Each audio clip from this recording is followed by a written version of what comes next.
Hi everyone, I'm Eleanor, I'm a jazz harpist and educator, and I also created the How Not to Be a Harpist program. This video is a short introduction to give you some basic tools and information before joining the spring sessions 2026.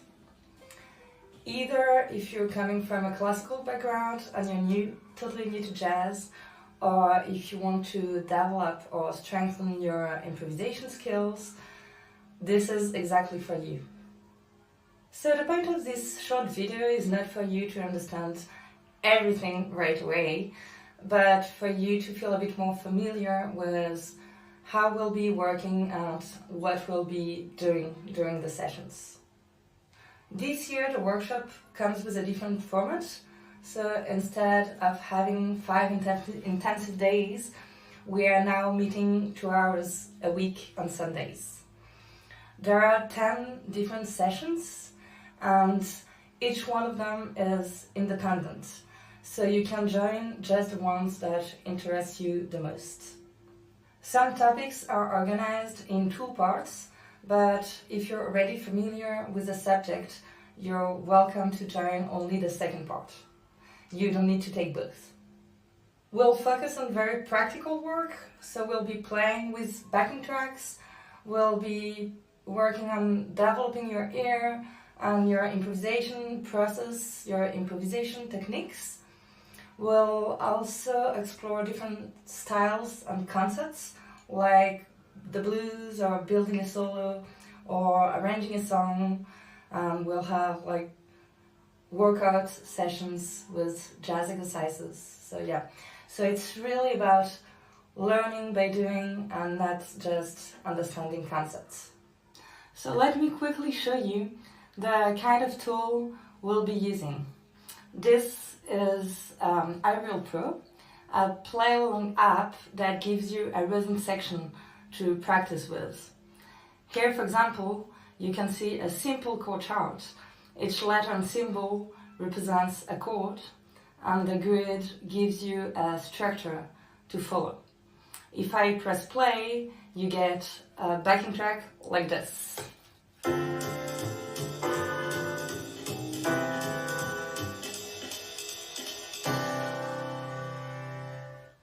So this is the kind of environment we'll be working on during the sessions. Now, very important, you don't need to have the app and you don't need to know how to use it. I'll be the one using it on my computer and sharing my screen so everyone can follow along.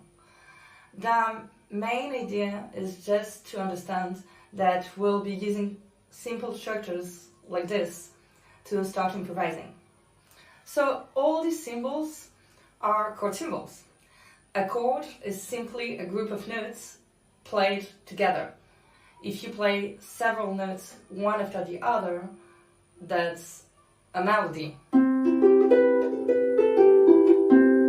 If you play several notes at the same time, you're creating harmony, and that's a chord. And if you play several chords one after the others, that's a chord progression.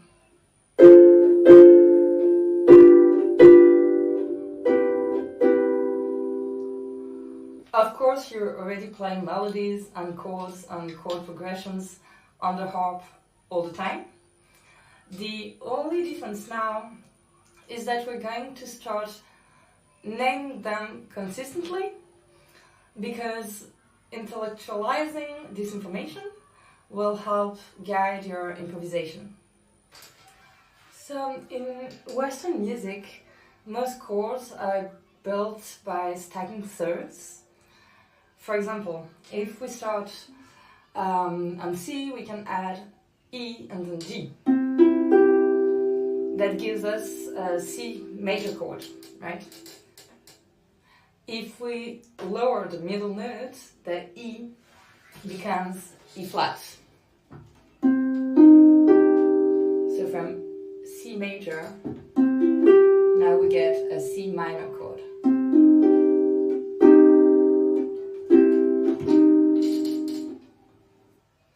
So with just a small change, you already have a different color, and we say it has a different quality.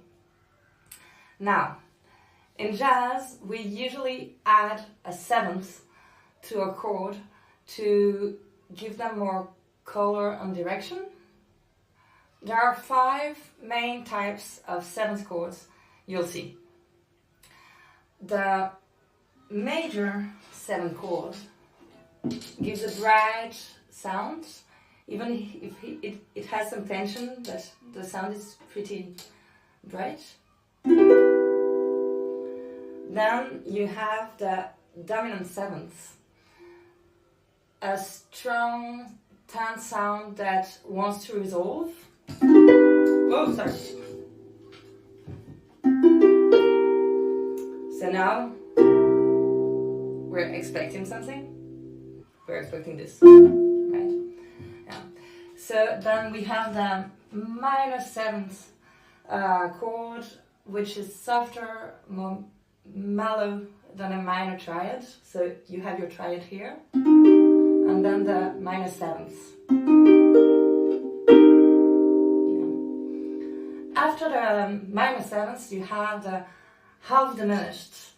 It has like a diminished 5th, so it's a more tense and complex sound, a little bit more unstable. Kind of dark sound. And the last one is the diminished 7th, very tense, totally unstable, usually used for passing chords, but we'll talk about that.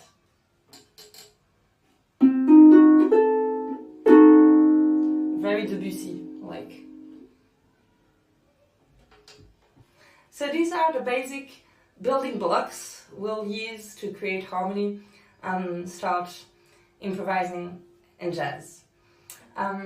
If you join the classes, you'll get a handout explaining this, all these 7th chords before the first session. And even if it takes some time to go from understanding to actually playing in context, being already familiar with this notation will be very helpful and very useful during the sessions. And it will make following along much easier. So to sum up, chords are the foundation of what we'll be working with. Chord charts are like a roadmap, and improvisation is what we'll build on top of that. During the session, we'll explore all of this in a much more hands-on and guided way, so you'll get to experiment, make mistakes, and discover how you feel with that, which is exactly how jazz works. So don't worry if some of this feels new. That's exactly the point of the workshop. Every session is a chance to develop your ear, your improvisation skills, and on the harp, step by step.